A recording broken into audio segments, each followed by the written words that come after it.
ഞാൻ എപ്പോഴും കാണിക്കാറുള്ളതൊന്നുമല്ല സത്യത്തിൽ എൻ്റെ ലൈഫ്. ചില സമയങ്ങളിൽ ഇതുപോലെ നല്ല വിഷമമൊക്കെ വരാറുണ്ട്. ഇന്ന് രാവിലെ എനിക്ക് എഴുന്നേക്കാൻ പോലും തോന്നുന്നുണ്ടായിരുന്നില്ല. ഞാൻ ഒരു നിമിഷം കണ്ണടച്ച് പിടിച്ചിട്ട് നോക്കി, ഇനിയിപ്പോൾ കണ്ണ് തുറന്നാൽ ഞാൻ എങ്ങാനും എറണാകുളത്ത് എൻ്റെ വീട്ടിലെത്തിയാലോ എന്ന്. അതൊരു സ്റ്റുപ്പിഡ് കാര്യമാണെന്ന് എനിക്കറിയാം. അത് കാരണം ഒരു ചായ ഇട്ട് ഞാൻ പഠിക്കാനായിരുന്നു. എനിക്കറിയാം ഈ കാര്യങ്ങൾ ചെയ്യണമെങ്കിൽ ഞാൻ തന്നെ വേണമെന്ന്. ഇടയ്ക്ക് ഞാൻ കണ്ണടച്ച് ആലോചിക്കും, ഞാനിപ്പോൾ പോണ്ടിച്ചേരിയിൽ എൻ്റെ വീട്ടിലാണല്ലോ. ആദ്യം കണ്ണടച്ചുകൊണ്ടാണെന്ന് അറിയില്ല, ഇന്നത്തെ ഒരു ബ്രേക്ക്ഫാസ്റ്റിന് ഉണ്ടാക്കിയ ടോസ്റ്റ് കരിഞ്ഞുപോയി. സമയമില്ലാത്ത കാരണം കൊണ്ട് അതന്നെ കഴിച്ചിട്ടാണ് ഞാൻ പോയത്. മനസ്സ് മടുക്കുമ്പോൾ, ഡിപ്രഷൻ എന്നെ കീഴ്പ്പെടുത്താൻ നോക്കുമ്പോൾ, അപ്പോൾ എന്നെ കൈപ്പിടിച്ച് നിർത്താൻ എനിക്ക് ഞാൻ മാത്രമേ ഉള്ളൂ.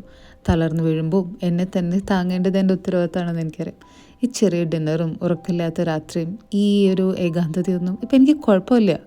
കാരണം ഇതെനിക്കറിയാം, ഇതെനിക്ക് വേണം എന്നുള്ളത്. ഞാൻ മുന്നോട്ട് പോകുന്നത് എൻ്റെ തന്നെ സ്വപ്നങ്ങൾക്ക് വേണ്ടിയിട്ടാണ്.